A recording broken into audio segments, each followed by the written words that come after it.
بسم اللہ الرحمن الرحیم۔ شروع اللہ کے نام سے جو بڑا مہربان اور نہایت ہی رحم کرنے والا ہے۔ تمام حضرات سورہ فاتحہ اور درود پاک پڑھ لیجئے۔ اعوذ باللہ من الشیطان الرجیم، بسم اللہ الرحمن الرحیم۔ الحمدللہ رب العالمین الرحمن الرحیم مالک یوم الدین، ایاک نعبد وإياك نستعين، إياك نعبد وإياك نستعين، إياك نعبد وإياك نستعين، اهدنا الصراط المستقيم صراط الذين أنعمت عليهم غير المغضوب عليهم ولا الضالين، آمین۔ درود پڑھیے۔ اللہم صلی علی محمد وعلی آل محمد کما صلیت علی ابراہیم وعلی آل ابراہیم انکا حمید مجید۔ اللہم بارک علی محمد وعلی آل محمد کما بارکت علی ابراہیم وعلی آل ابراہیم انکا حمید مجید۔ اسلامی سال نو کا آج دوسرا دن ہے۔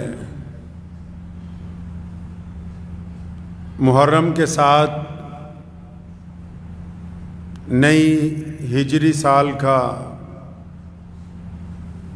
یہ دوسرا دن اور نئے اسلامی سال کے ساتھ ساتھ امیر المومنین مراد رسول حضرت عمر بن خطاب رضی اللہ تعالی عنہ کی شہادت کا جو دن ہے وہ یکم محرم الحرام ہے۔ سیدنا عمر رضی اللہ تعالی عنہ کی ذات گرامی اور تمام صحابہ کرام جتنے بھی اصحاب ہیں وہ تمام کے تمام پیارے نبی حضرت محمد رسول اللہ صلی اللہ تعالی علیہ وسلم کے مرید ہیں،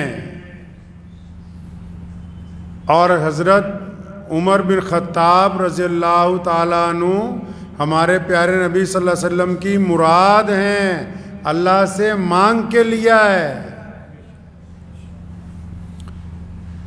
اللہ سے مانگا ہے، دعا کی تھی نا کہ یا تو عمر مسلمان ہو جائے یا عمر مسلمان ہو جائیں۔ اللہ کریم نے عطا کیا نبی علیہ السلام کی دعا پہ، اور حضور اکرم صلی اللہ تعالیٰ علیہ وسلم کے ساتھ جو سیدنا عمر بن خطاب رضی اللہ تعالیٰ عنہ نے نبھائی ہے، ایسی نبھائی ہے کہ آج روضہ رسول میں بھی اللہ کے نبی صلی اللہ علیہ وسلم کے ساتھ آرام فرما رہے ہیں۔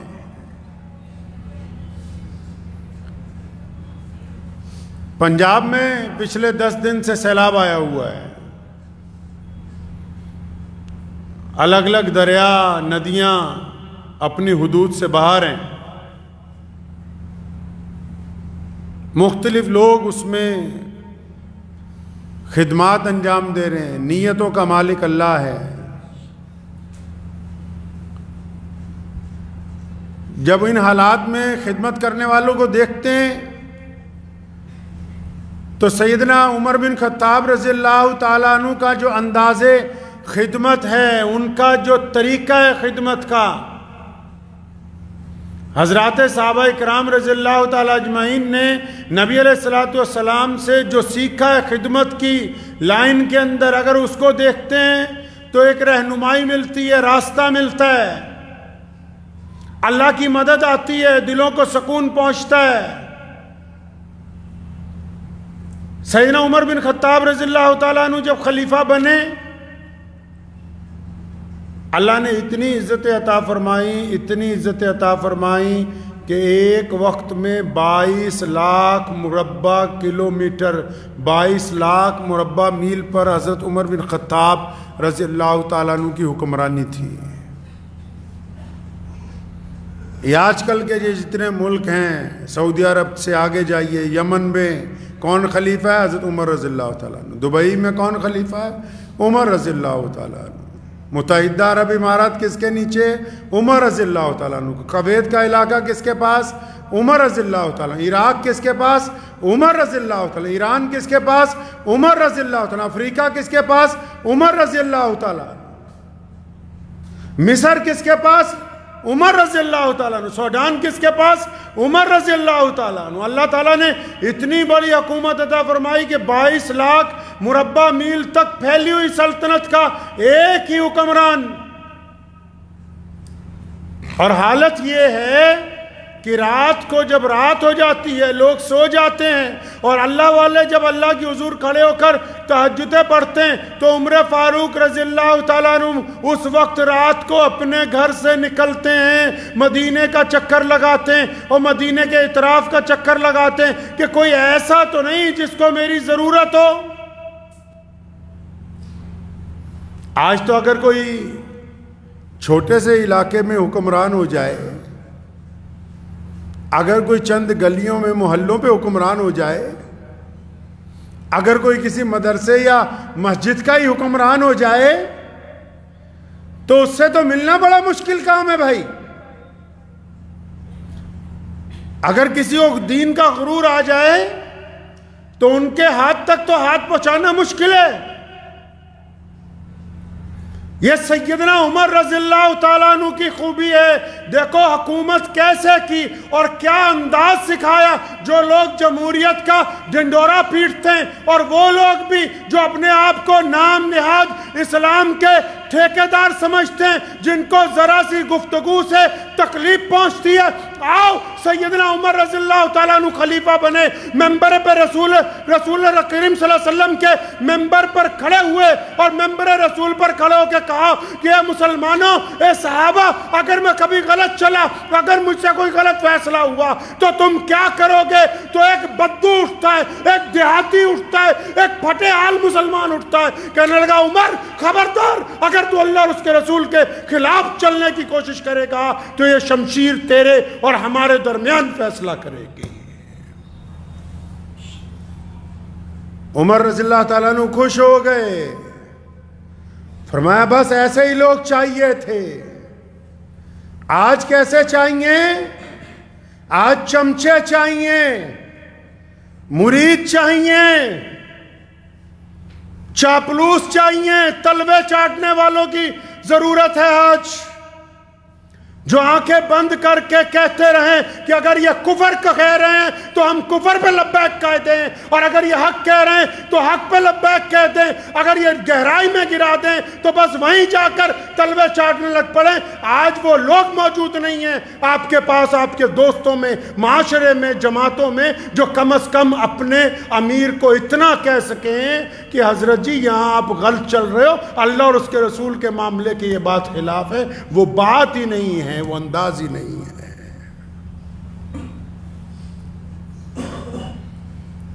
تبھی تو کسی نے کہا نا، میں نے گزشتہ جمعے بھی آپ کو سنایا تھا وہ شعر کہ خدایا یہ تیرے سادہ دل بندے کدھر جائیں کہ سلطانی بھی عیاری ہے، درویشی بھی عیاری ہے. عمر رضی اللہ تعالیٰ عنہ چکر لگا رہے ہیں مدینے کا. یہ ان لوگوں کو یہ واقعہ سنانے لگا ہوں جو خدمت کے میدان میں اب آئے ہوئے ہیں. اور آج کل پنجاب میں تو ماشاءاللہ ہر ایک گاؤں دیہات میں لوگ خدمت کے لیے نکلے ہوئے ہیں. ایک طرف جب پانی کا سیلاب آیا تو دوسری طرف اس روئے زمین سے خدمت کا بھی سیلاب آ گیا. تو سیدنا عمر رضی اللہ تعالیٰ نے کیا کیا؟ ٹہلتے ٹہلتے ذرا مدینہ منورہ سے باہر نکلے، دیکھا کہ ایک خیمہ ہے، اس میں چھوٹی سی شمع جل رہی ہے اور ایک بندہ اپنے خیمے کے باہر، ٹینٹ کے باہر پریشان بیٹھا ہے. سلام کیا، پوچھا ہاں بھائی کیا بات، مسافر ہو؟ کہنے لگا ہاں مسافر ہوں. کیا بات پریشان بیٹھے ہو؟ کہنا مدینے جانا تھا، راستے میں ہی دیر ہو گئی اس لیے باہر ہی رک گیا، اب صبح جاؤں گا. کہتا پریشان کیوں بیٹھے ہو آپ؟ کہنے لگا میری بیوی اندر ہے خیمے میں اور میرے گھر میں بچہ ہونے والا ہے، وقت بہت قریب ہے، اب ہم میاں بیوی اکیلے ہیں، میں اس لیے پریشان ہوں. کوئی ساتھی نہیں ہے، کوئی عورت ہوتی، کوئی آس پاس کوئی دائی ہوتی تو میرا کام بن جاتا. تو وہ جب اس کو حضرت عمر رضی اللہ عنہ نے 2-3 سوال کیے تو پریشان سا ہو گیا، تلخی سے کہنے لگا بھائی یہ مجھ سے کیا لینا ہے، تم اپنے راستے جاؤ، میں اپنی پریشانی میں پریشان ہوں پہلے سے ہی۔ ہاں عمر رضی اللہ تعالیٰ عنہ اس کو چھوڑ کے فوراً گھر آئے، رات کا پہلا پہر ہے، گھر آئے رات کے پہلے پہر میں، آ کے اپنی زوجہ کو اٹھایا، فرمایا جلدی اٹھ جا، مدینے کے باہر جنت لٹ رہی ہے۔ بیٹیاں بھی سنیں، بہنیں بھی سنیں، مائیں بھی سنیں، ایسی ہوتے ہیں لوگ جن کے گھروں میں دین ہوتا ہے، جو نمازی ہوتے ہیں وہ ایسے ہوتے ہیں۔ یاد رکھو خدمت کرنا دینداروں کا کام ہے، اور دیندار وہی ہے جو خدمت کے لیے وقت نہ دیکھے، جو خدمت کے لیے وقت مقرر نہ کرے، جو جب کسی کو اس کی ضرورت محسوس ہو تو وہ اٹھ کے نکل پڑے، اسی کو اعلیٰ ترین خدمتگار کہتے ہیں۔ مشہور مقولہ ہے نا کہ عبادت سے جنت ملتی ہے، عبادت سے جنت، خدمت سے خدا ملتا ہے۔ امیر المومنین کی اہلیہ اٹھی، پوچھا کیا بات ہے میاں صاحب کہاں جانا ہے؟ فرمایا مدینے کے باہر ایک عورت کے بچہ ہونے والا ہے، وہ اکیلی ہے، اس کا شوہر پریشان ہے، چلو سارا ضروری سامان اٹھایا، بوری اپنے کندھے پہ لاد لی، سارا کھانے پینے کا سامان ہے، ضروری خواتین کا سامان ہے، لکڑیاں ہیں، سب کچھ اپنے کندھے پہ لادا۔ رات کو کسی غلام کو نہیں اٹھایا، ملازم کو نہیں اٹھایا، اپنے سیکیورٹی گارڈوں کو نہیں اٹھایا، لشکر والوں کو نہیں بلایا، فوراً چل پڑے۔ اب گئے تو اس آدمی کے پاس پہنچے، اس کو کہا کہ یہ میری زوجہ ہے، اجازت ہے یہ اندر جا کے تمہاری بیوی کی خبر گیری کرے گی؟ پریشان حال تھا، کہنے لگا ہاں اللہ تمہارا بھلا کرے جاؤ۔ تو وہ اندر چلی گئیں اور یہ اس کے پاس بیٹھ گئے، عمر بن خطاب رضی اللہ تعالیٰ عنہ باتیں کرنے لگے۔ وہ دیہاتی آدمی تھا، ادھر ادھر کی باتیں کرنے لگے۔ باتیں کرتے کرتے اندر جب بچے کی پیدائش ہوتی ہے، جب بچے کو سنبھال لیا جاتا ہے، تو اندر سے حضرت عمر بن خطاب رضی اللہ تعالیٰ عنہ کی اہلیہ آواز مارتی ہیں کہ خوشخبری ہے امیر المومنین، آپ کا یہ جو دوست ہے نا، آپ کا یہ جو ساتھی ہے، اللہ نے اس کو بیٹا عطا کیا، مبارک ہو۔ اب وہ جو بندہ ساتھ میں بیٹھا ہوا تھا، اس کے پیروں کے نیچے سے زمین نکل گئی، اٹھ کے ہوا، کھڑا ہو گیا، فرمایا حضرت آپ عمر بن خطاب ہیں، آپ مسلمانوں کے بادشاہ ہیں، آپ امیر المومنین ہیں، مجھ سے تو بڑی گستاخی ہوئی، مجھے تو پتہ ہی نہیں تھا کہ آپ امیر المومنین ہیں۔ فرمایا پھر کیا ہوا؟ اگر تمہیں نہیں معلوم تھا، ہمارا کام ہے تمہاری خدمت کرنا۔ عمر رضی اللہ تعالیٰ عنہ رات کو چکر لگا رہے ہیں تو دیکھا ایک بڑھیا کے گھر کا دروازہ کھلا ہوا ہے، کھٹکھٹایا، اجازت لے کے اندر چلے گئے، پوچھا اماں پریشان لگ رہی ہے، کیا بات ہے؟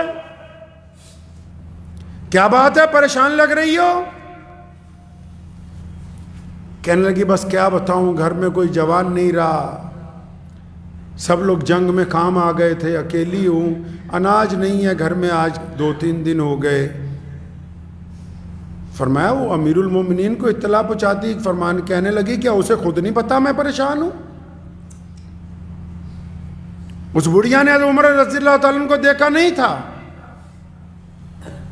تو فوراً واپس گئے، سارا سامان لے کے آئے اس کے گھر کے لیے۔ غلام نے کہا حضرت یہ بوریاں میں اٹھا لیتا ہوں۔ فرمایا نہیں نہیں، کیا قیامت والے دن بھی تو اٹھا سکتا ہے؟ جب سارا کچھ اس بڑھیا کے گھر میں اناج پہنچا دیا، لکڑیاں پہنچا دیں، گھی پہنچا دیا، تیل پہنچا دیا، ستو پہنچا دیا، کھجوریں پہنچا دی، سب کچھ پہنچا دیا، تو حضرت عمر رضی اللہ تعالیٰ عنہ، کون عمر؟ کون امیر المومنین رضی اللہ تعالیٰ عنہ، جن کی ایک آواز سے کیسر و کسریٰ کے محل لرزتے ہیں، جن کی آمد کا جب رن پڑتا ہے تو بڑے بڑے دشمن ہاتھ باندھ کر کھڑے ہوتے ہیں، جن کا نام سن کر قلعے فتح ہو جاتے ہیں۔ اب کیا کر رہے ہیں؟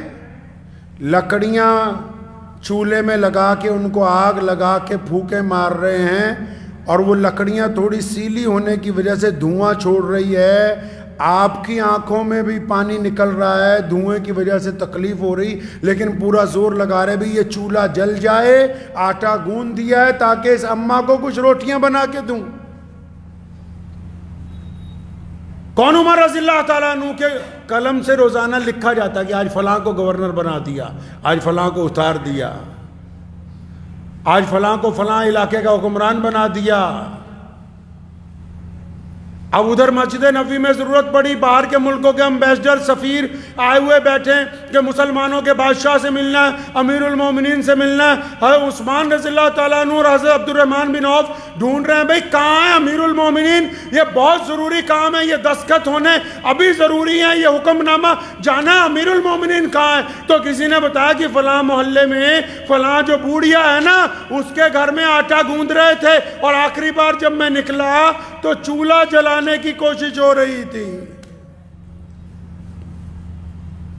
سیدھا پہنچے یہ اصحاب وہاں پر، جا کے دیکھا عمر رضی اللہ تعالیٰ عنہ چولہے میں لکڑیاں دے کے اس کو جلا رہے ہیں، دھواں ہوا پڑا ہے، داڑھی مبارک میں سے بھی دھواں نکل رہا ہے۔ سلام کیا کہ حضرت وہ فلاں کام رہ گیا، اشارہ کیا کہ نہیں، پہلے اس بڑھیا کو جب سب کچھ بنا کے دے دیا تو عثمان رضی اللہ تعالیٰ عنہ نے اس بڑھیا کو کہا اماں اب سب کچھ ٹھیک ہے، اب ضرورت کی چیزیں ساری آ گئیں؟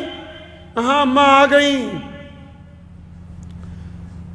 تو اماں سے پوچھا کہ اب کوئی بات تو نہیں؟ کہنے لگی بات تو اب بس یہ ہے کہ میں اللہ کے نبی صلی اللہ علیہ وسلم سے جب میں چلی جاؤں گی اس دنیا سے، جا کے اپنے خلیفہ کی شکایت کروں گی۔ جب اتنا سننا تھا امیر المومنین رونے لگے، اسے پتہ ہی نہیں کہ یہ عمر بن خطاب ہیں۔ عثمان نے کہا رضی اللہ عنہ نے، اے اماں جی امیر المومنین کو کیا پتا کہ تو کس حال میں ہیں، ان کو کیا خبر؟ اور اس دور میں تو نیٹ نہیں تھا، واٹس ایپ نہیں تھا، ویڈیو کلپ نہیں بنتے تھے۔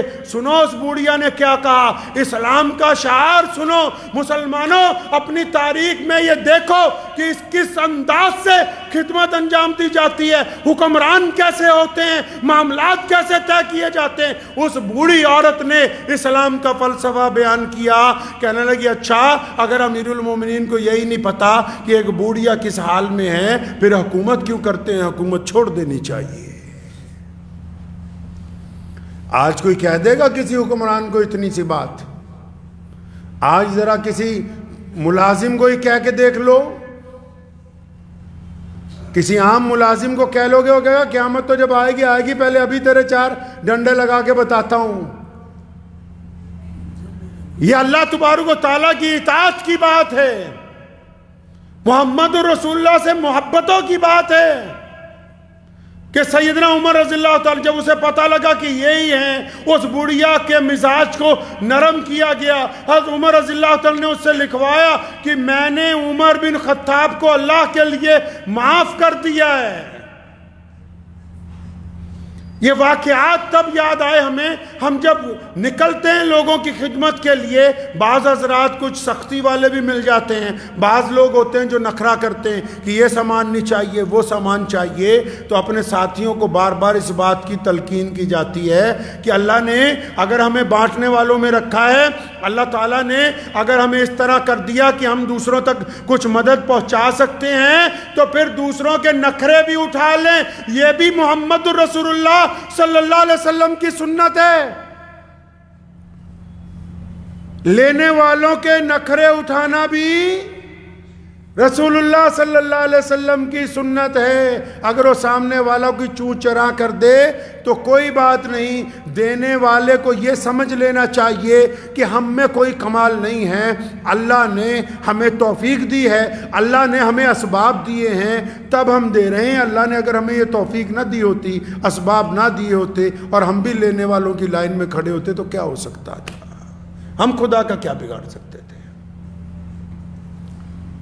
عثمان رضی اللہ تعالیٰ عنہ کتنے بڑے مالدار ہیں، اور حضرت ابو بکر رضی اللہ عنہ خلیفہ ہیں۔ یمن سے ایک بندہ آیا کہ لگا 3000 دینار چاہیے مجھے آپ سے۔ خلیفہ نے کہا کہ میں تو آج کل خالی ہوں، یہاں گھر کا دروازہ تو بڑا شاندار ہے۔ فرمایا تو خلیفہ بننے سے پہلے کی بات ہے، جب خلافت ملی سب کچھ اللہ کے راستے میں دے دیا، آج کل خالی ہوں۔ تو فرمایا میں تجھے گھر کا پتہ بتاتا ہوں۔ ابو بکر صدیق رضی اللہ تعالیٰ عنہ نے کہا کہ وہاں چلا جا، وہاں سے سب کچھ مل جائے گا۔ اب اس بندے کو پتہ بتا دیا عثمان رضی اللہ تعالیٰ عنہ کا۔ وہ بندہ جب وہاں پہنچا تو دروازہ ابھی کھٹکھٹانے لگا ہے تو اندر سے آواز آ رہی ہے، حضرت عثمان رضی اللہ تعالیٰ عنہ کی اپنے بیٹے کو ڈانٹ رہے ہیں، کہنے لگے یار تم اتنے بڑے فضول خرچ ہو، یہ شہد دودھ میں ملا کے پیتے ہو، دودھ بھی میٹھا ہی ہوتا ہے، شہد بھی میٹھا، اتنی فضول خرچی۔ اب حضرت ابو بکر رضی اللہ تعالیٰ نے تو بھیجا تھا کہ وہاں چلا جا، 3000 دینار مل جائیں گے، تیرا معاملہ ہو جائے گا۔ اب یہ جو لینے والا تھا، مانگنے والا تھا، جب اس نے یہ آواز سنی گھبرا گیا، کہنے لگا خلیفہ نے کس کے دروازے پہ بھیجا ہے؟ یہ تو مجھے نعوذ باللہ ایسا لگ رہا ہے یہ تو بچوں کو ہی اپنے کچھ کھانے پینے کی کھلی اجازت نہیں دیتا، مجھے 3000 دینار کہاں سے مل جائیں گے؟ جو بڑے ہوتے ہیں ان کی باتیں بڑی ہوتی ہیں۔ بڑا بندہ اپنے قد و کاٹ سے بڑا نہیں ہوتا، نوٹ کر لیجئے بات۔ جو بڑا انسان ہوتا ہے وہ اپنے قد کی وجہ سے بڑا نہیں ہوتا، وہ اپنی داڑھی اور پگڑی کی وجہ سے بڑا نہیں ہوتا، وہ میٹھا بولنے کی وجہ سے بڑا نہیں ہوتا۔ جو بڑا ہوتا ہے نا وہ دوسروں کے ساتھ عاجزی سے جھک کے ملتا ہے، اس لیے وہ بڑا ہوتا ہے۔ اگر وہ جھک کے ملنے والا نہیں ہے، گردن اٹھا کے ملنے والا، اس لیے بڑا ہونے کے باوجود بھی وہ بڑا نہیں ہے، بڑا ہونے کا دکھاوا کر رہا ہے۔ تو جو بڑے ہوتے ہیں ان کی بات ہی نرالی ہوتی ہے۔ دروازہ کھولا، پہلی بات کہی، وعلیکم السلام کہتے پہلی بات کہی، کہنا گستاخی معاف، میں اپنے بچوں کو کچھ سمجھا رہا تھا جس کی وجہ سے آپ کو انتظار کرنا پڑا، تو اس لیے میں معذرت چاہتا ہوں کہ آپ کو انتظار کرنا پڑا۔ ملازم کو کہا، بیٹھک کھلوائی، اربوں پتی صحابہ رضی اللہ تعالیٰ عنہ میں سے اربوں پتی ہیں حضرت عثمان ذی النورین رضی اللہ تعالیٰ عنہ، جب بیٹھک کھلوائی وہ بیٹھا، بہترین آرام دہ مسند کے اوپر بیٹھا، تو اس کے لیے دودھ پیش کیا گیا، اس میں شہد ملا ہوا تھا، ساتھ میں کھجوروں کا بہترین حلوہ پیش کیا گیا۔ جب 3 چیزیں اکٹھی آئیں تو سوچنے لگا کہ یہ ابھی تو اپنے بیٹے کو ڈانٹ رہے تھے کہ دودھ میں شہد میں دودھ ملا کے مت پیو، اور مجھے تو 3 چیزیں اکٹھی دی ہیں، تو معاملہ ہی سمجھ میں نہیں آ رہا۔ کچھ دیر میں حضرت عثمان رضی اللہ تعالیٰ بھی بیٹھک میں آ گئے، فرمایا کیا حال ہے، ٹھیک ٹھاک ہو؟ کہنے لگا جی حضرت میں یمن سے آؤں۔ فرمایا بس اتنا ہی ہے۔ اور ابو بکر صدیق رضی اللہ تعالیٰ نے کہا تھا اس بندے کو کہ جا کے عثمان ذی النورین سے اتنا کہنا ہے رضی اللہ تعالیٰ عنہ سے کہ میں محمد الرسول اللہ کا غلام ہوں بس۔ اب حضرت عثمان رضی اللہ تعالیٰ نے جب مہمان کو ناشتہ کروا لیا تو بازو پکڑ کے اسے صحن میں لائے، اپنے ملازم کو بلایا، فرمایا وہ جو اونٹ ہم نے تیار کروایا اپنے مہمان کے لیے کہاں ہے؟ جو اونٹ تیار کروایا کہاں ہے؟ وہ لے آیا اونٹ ملازم، تو اس نے دیکھا ایک جوان اونٹ، تو عثمان رضی اللہ عنہ نے اسے کہا کہ اس میں وہ تھیلا لٹک رہا ہے، 5000 دینار اس میں آپ کے لیے ڈال دیے گئے، آپ کے لیے، آپ کے گھر والوں کے لیے، سب کے لیے نئے کپڑے اس میں ڈال دیے گئے، راستے کے لیے بہترین میٹھا پانی، اس کی چھاگل بھی بندھوا دی ہے، خشک گوشت اور کھجوریں وہ بھی ایک تھیلے میں پیک کروا کے تاکہ راستے میں تمہیں بھوک لگے تو کھا لینا، وہ بھی ساتھ میں کروا دیا۔ اب بالکل حیران ہے کہ بچوں کو ڈانٹ رہے ہیں اور مجھے 3 کی بجائے 5 ساتھ میں اونٹ، کیونکہ تھا دیہاتی نا۔ بعض حضرات جو ہوتے ہیں جب اللہ کچھ دیتا ہے شکر کرنے کی بجائے سوال بھی کرنے لگتے ہیں کہ اتنا کیسے دے رہے ہو؟ تو اس نے سوال کیا کہ حضرت یہ اونٹ جو ہے یہ کیسے آپ تک واپس پہنچے گا؟ عثمان رضی اللہ عنہ نے فرمایا بھیا یہ واپس لینے کے لیے تو دیا ہی نہیں ہے، واپس لینے کے لیے نہیں دیا۔ تو پھر وہ جب اونٹ کی طرف چلا گیا پھر آیا، کہنے لگا حضرت ایک بات بتاؤ، آپ اپنے بچوں کو ڈانٹ نہیں رہے تھے کہ شہد کیوں ملایا دودھ میں، فضول خرچی کیوں کی، اور آپ نے تو مجھے بڑا کچھ عطا کیا ہے؟ تو عثمان رضی اللہ تعالیٰ نے فرمایا سنے آنے والے، میں اپنے بچوں کو اس لیے ڈانٹ رہا تھا فضول خرچی سے کہ اللہ نے یہ جو ہمیں مال دیا ہے، اللہ تعالیٰ نے یہ جو دولت دی ہے، اللہ نے یہ جو عزت دی ہے، یہ دوسروں کے کام آنے کے لیے دی ہے، عیاشی کے لیے نہیں دی، اڑانے کے لیے نہیں دی، بربادی کے لیے نہیں دی۔ میں ان بچوں کو اس لیے سمجھاتا ہوں کہ اللہ نے یہ جو مال دیا یہ اللہ کے بندوں پر خرچ کرنے کے لیے اللہ نے ہمیں دیا ہے، میری طرح میرے بچے بھی سیدھے راستے اوپر لگے رہے ہیں، اس لیے ان کو بار بار سمجھاتا ہوں۔ چلا گیا، پھر آنے لگا، کہنے لگا جی حضرت مجھے لگتا ہے آپ کو حضرت ابو بکر صدیق رضی اللہ تعالیٰ عنہ نے کوئی پیغام بھیجا ہوگا۔ فرمایا بس کر، اب زیادہ باتیں نہیں کیا کرتے، جب کام بن گیا تو اپنا راستہ ناپا کرتے ہیں۔ یہ اسلام کی تعلیم ہے۔ بہت مشہور شعر ہے نا جی،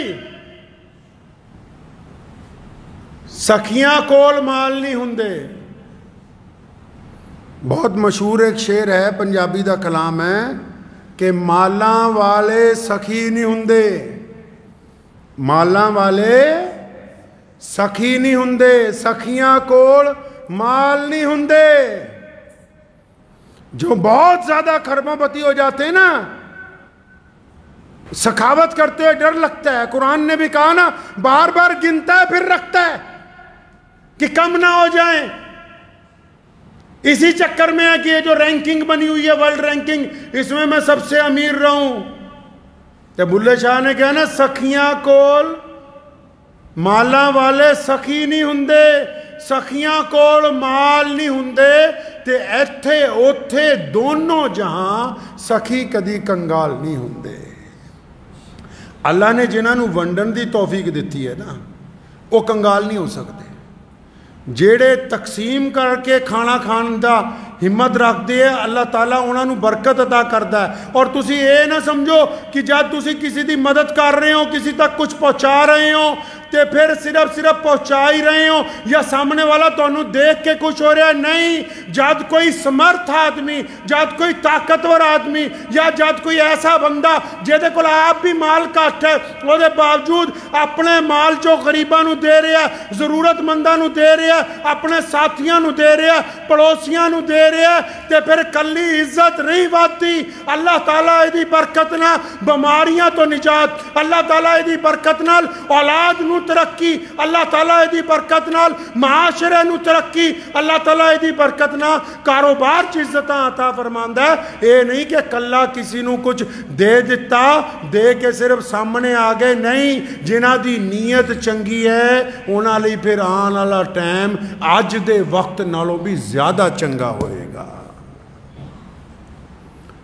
نیتاں نال مراداں ہیں، جیڑی پوری طاقت نال اس نیت نہ نکل پے کہ ساڈا پڑوسی تنگ ہے، ساڈا پرا تنگ ہے، ساڈی مٹی دا جایا تنگ ہے،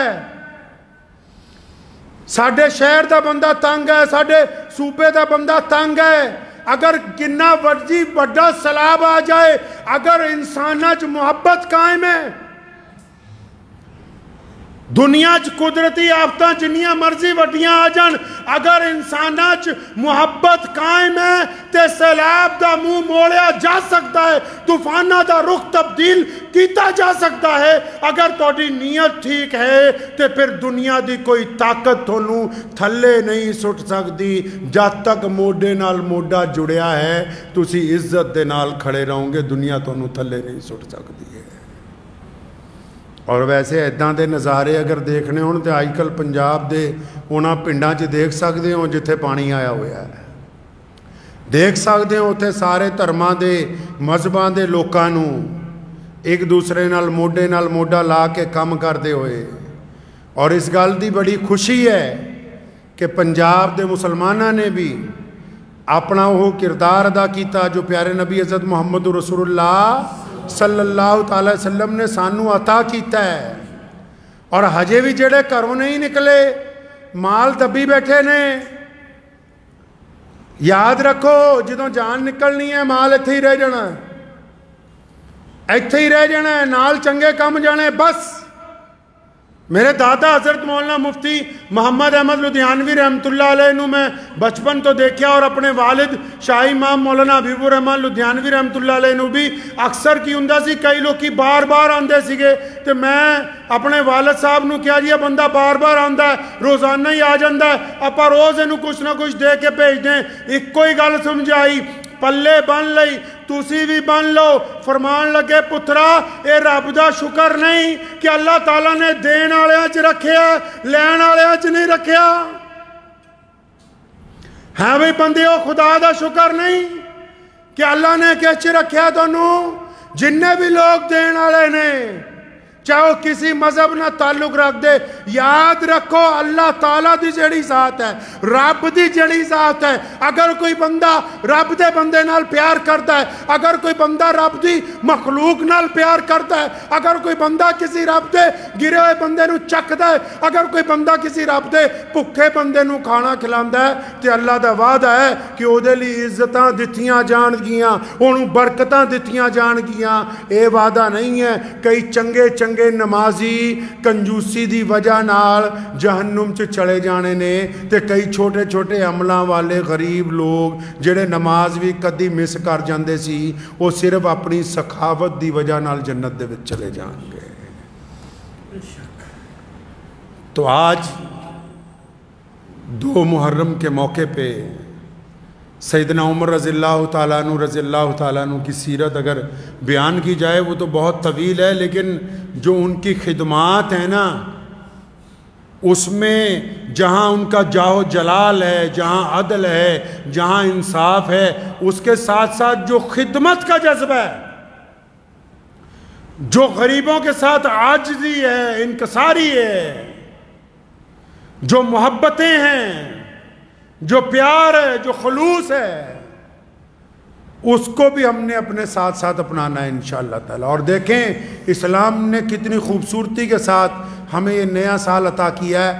آخری سال جو ہے وہ ذی الحجہ کا ہے، کس کے نام پہ؟ ابراہیم علیہ السلام کے نام پہ۔ کس بات کے لیے؟ کہ ابراہیم علیہ السلام نے قربانی دی تھی۔ آخری مہینہ کس بات کی علامت ہے؟ کہ ہم قربانی دینے کا جذبہ رکھتے ہیں۔ اور پہلا مہینہ سیدنا عمر بن خطاب رضی اللہ تعالیٰ عنہ کی شہادت 1 محرم کو، اور پھر آگے یوم عاشوراء آ رہا ہے۔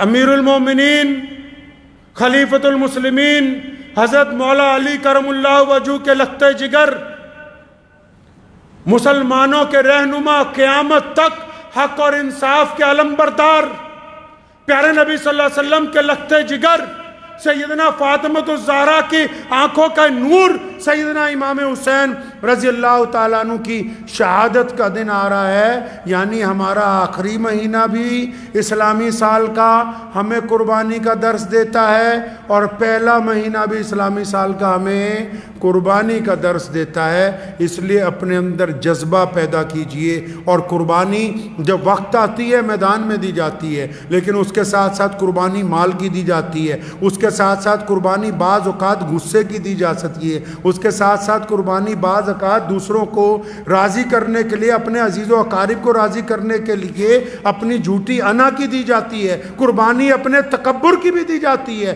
قربانی اپنے گھمنڈ کی بھی دی جاتی ہے۔ تو اس لیے اس بات کا عہد کریں کہ اللہ تعالیٰ نے ہم سب کو اس پیارے دین والی زندگی عطا فرمائی ہے، تو اللہ تعالیٰ ہم میں قربانی کا جذبہ عطا فرمائے۔ وآخر دعوانا ان الحمدللہ رب العالمین۔